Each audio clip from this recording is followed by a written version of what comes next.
Hey, what's up? Today we're going to do three things. Number one, we're going to look at the Study Hub real quick. Number two, we're going to build some Fantasy Cruncher lineups. Going to show you how I use my personal MLB settings and how I would attack this two-game slate for the opening day. Number three, we're going to look at how to take down the $1 million season opener on DraftKings. This is a massive contest. Going to take a very specific strategy to take it down, leverage the ownership and the field at the same time. Down below in the description section, there is a completely free MLB Study Hub. That's right, batter matchups, pitcher matchups, and our stacks page, completely free, totally just for you. Give it a look down below in the description section. Let's get to work. So what I've done is I've taken the names and the DK projections. These are your initials. This is without updated lineups. These are just our current projected lineups. Now I read recently DJ LeMahieu is going to be probably leading off for the Yankees, so his projection will change as well. And when you are making your lineups, make sure you come back to the Study Hub Thursday afternoon when we get our lineups confirmed and our projections and ownership projections both update. So you'll want both of those. So I've uploaded them into Fantasy Cruncher. Now, one thing I did is I changed uniques to 3 players, salary 49,000. You could probably even lower that to like 48, 48.5, something like that this week because it's just or I guess for Thursday because it's just a 2-game slate. You're going to have to get a little funky. Exposure cap 100%. I'm going for broke, baby. I'm trying to win everything.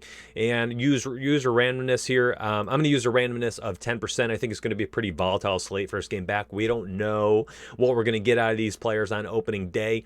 And last but not least, we're going to go over to team stacks. This is where things get kind of interesting. So generally, you're going to set something up like this, where you have 5 players and you're going to have 2 players. Take off count pitcher as part of the stack. What that means is we're going to have, 5 hitters involved in your stack. If you did count pitcher as stack, that means if you had the Yankees, you'd have Garrett Cole and 4 hitters as part of a 5-man stack. So if you uncheck this, now you're going to have 5 Yankee hitters, and that's what we want. We want 5 hitters involved in these stacks, and if you just generally ran it out as a 5-2, very standard industry DK stack, you're going to end up on a lot of chalk based on the projections and our ownership projections and all that stuff. So if we set it up for 150, use my projections.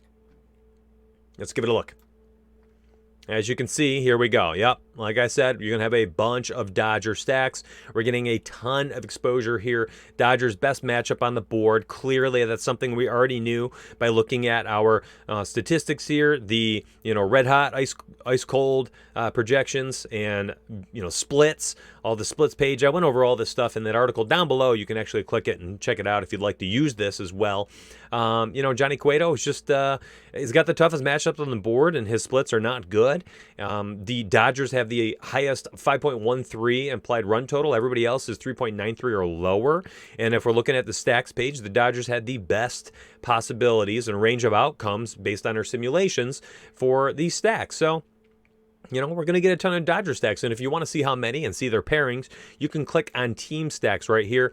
And you can see the Dodgers have the most team stacks, tons. 66% of our lineups have 6-man stacks, which what that means is you're going to have 5 Dodger hitters and Clayton Kershaw. So we have 6 Dodgers in a lineup. And if you want to see their exact combos, you click on the combos. This will show you, okay, I got a bunch of Yankees 6-4 stacks. That means you'll have 3 Yankee hitters and Garrett Cole with 5 Dodger hitters and Clayton Kershaw. And if you click the search button, you'll see it just like this. And those are interesting. So you've got Kershaw, 5 hitters, Cole, 3 Yankee hitters. And it's pretty much just like focusing on 2 teams and not worrying about the other 2 at all.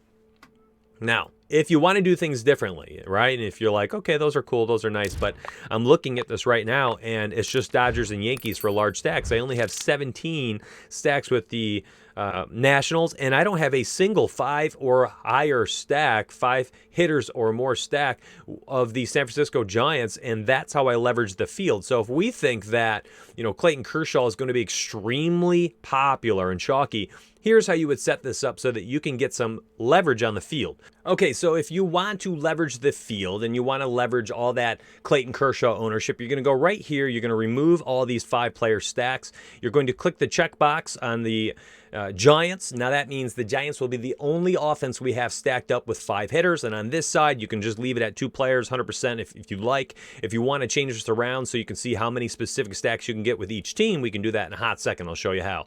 So here we go. We're going to crunch out 150. This should be the leverage.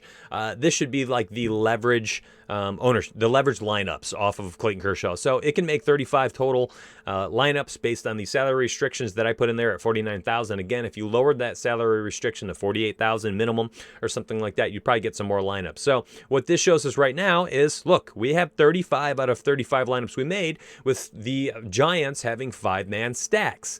And then we see, if we look at the combos, we can see a bunch of game stacks. Now, that means right now, we didn't get any exposure to the Giants with the Nationals. We didn't get any exposure of the Giants with the Yankees. So here's how we fix that. We're going to go up. We're going to, instead of having the Dodgers on here, we're going to uncheck them now, okay? So I've unchecked the Dodgers. I don't want them on any two-sided stacks. I have the Giants still at 5-mans. I've got the Yanks and the Nats over here with the 2-man small-sided stacks. Now, one thing I think what happened is the salary restrictions just don't work. So we're going to lower this like crazy. We're going to lower it down to $47,000. That means no lineup will be less than $47,000 totaled, and everything above that could be potential. So we're going to re-crunch, or let's just add some teams. Let's go 10. All right, there we go. So we got 3 Yankees, 3-man stacks, and let's go up here. We'll go back to the team stacks, and we're going to lower it to 4-man now and just see if we can get a few more different potential combinations here. And there we go. Now we've opened it up a little bit. Now we're getting some Nationals. We're getting a lot more Yankees. We're up to 8 5-3 stacks from the Giants and Yanks. And you could just keep going 10 lineups at a time. I mean, here we go. I've made 68 lineups where the Giants are large-sided stacks, and then you have 4-man or less of the Yankees, Dodgers, and Nationals.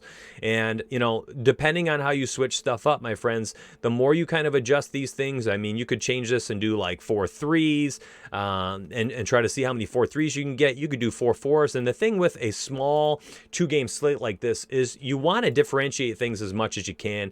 You're going to want to just keep doing as many different types of variations. It's going to be very difficult to try to get, that one combination that's going to be much different than the field. But no matter what you do, and you can see I'm just kind of changing little things at a time to get a few more crunches. I changed it to include the pitcher as part of the stack. Maybe take off the Giants now, and maybe you want to focus on the Nats because they're probably going to be the 3rd highest owned, right? It's probably going to be Dodgers, then Yankees, then Nats, then Giants. Okay, so now I add the Nats in. I want the Nats to be the big stacks, and on the small side, it's going to be everybody else. And just keep mixing up. So here we go. Now I'm getting a bunch of Nats big stacks. And if you want to take down this large tournament, and let's go over there right now and look at it. If you want to take down a tournament where there are 117,000 entries for a 2-game slate. Listen, if you're using a 5-man stack for the Dodgers, you're going to tie hundreds of teams if you're at the top of the standings. I'm not even kidding. Literally probably 150, 250 teams will be tied with you. It's just there's too many entries. There's not enough combinations of lineups. And most people are going to have very similar approaches and projections. So you got to get a little funky. I think using somebody like Johnny Cueto against the highest stack owned team, which would be the Dodgers, is probably the way to go. And the next move would be to use Max Scherzer. You have already set yourself up in a position where you probably have the 2 lower owned pitchers. You got to think that both Clayton Kershaw and Garrett Cole will be the 2 highest owned pitchers in that order. Kershaw is the highest, probably 55, 60%. Garrett Cole, 40, 45%. And then these 2 a little bit lower. Excuse me. And so let's see. So we've put in 2 leverage pitchers against the 2 higher owned stacks. And now we have to stack against Cole and Kershaw. How uncomfortable is this? Does not feel right. Does not feel right at all. But listen, you go into this tournament, if you're playing this, you're already deciding, I don't care about my money. because this is the type of tournament where you're not trying to you're not trying to build your bankroll. If you're playing this, you're trying to take it down, and you're okay with whatever you invest in there being gone. So if you play this, play it to win it. Don't play it to make 2-3 times your ROI. If you're happy with that and that's your goal, go play a double up. Go play a triple up. That's what you need to do. If you're trying to win some serious money, you got to get a little crazy. And do you need to use both? Maybe not. Maybe you can go with, Cole and Cueto.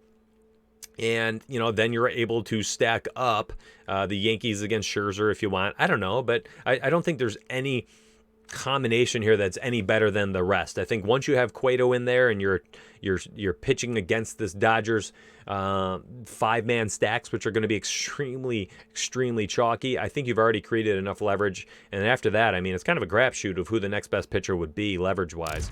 So now the rest of your lineups, you pretty much want to target them. So here we go. We're going to try it. We're going to target Max Scherzer. So we'll go to the Yankees, and we're going to go position by position.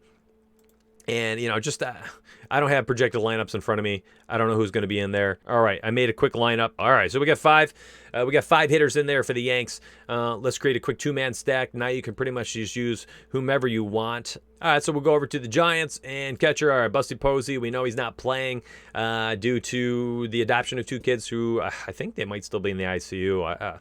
I hope everyone's doing okay there. So we'll plug him in because I'm not trying to create a lineup for everybody. Here in the outfield, now we're going to plug in Yastrzemski, potentially leading off here. And let's see. Now we have a one-off. We can grab whomever we want at this point. You could just go bonkers. I don't mind using a hitter against your pitcher in a 2-game slate like this, but you might as well try to use leverage against Garrett Cole. So actually, let's do that instead. Let's grab some Nats hitters since they probably have a little bit more upside here. So we'll go over to the Nats and Suzuki and Adam Eaton. All right, there we go. 3.4K left over. Again, we don't care about salary. We're just looking to try to leverage the field with their ownerships, and boom, I have myself a lineup that I will surely go back and make sure I leverage and change things around as I see the actual lineups come out. Okay, I hope that helped you out, my friends. I simply wanted to show you how I use the projections, upload them via the upload data. You guys know how to do that. I have videos on YouTube to do that. And then I wanted to show you exactly how to just finagle all these stacks. And this is all I ever do. I just mess around with team stacks. I do not go through and do much for the actual hitters and pitchers. I think at best, I will go through quickly and do something like this. Like if I know I'm targeting the Dodgers, I'll put some extra thumbs on some of the top hitters in the middle of the order because I want to get some exposure to these, 1 through 5 hitters, things like that. And if you put a thumb on any player, it gives an 8% increase to the projections. If you do 3 thumbs, that would be a 24% increase, and vice versa. So if I did 3 thumbs down for Aaron Judge, I've just now taken his 9.4 point projection and changed it by 24% negatively. And that's how it would actually end up crunching, if that makes sense. All right, good luck. Let's go. Let's make some money. Down below in the description section, again, the study hub for MLB and PGA, completely free. Go get them. They're all yours. And if you want extra content, we have so much of it. By all means, patreon.com/riserfall, my friends. All right. Thanks for hanging out with me today. Hit that sub button, hit that like button, and I will see you on the inside. Together, we are Riser Fall.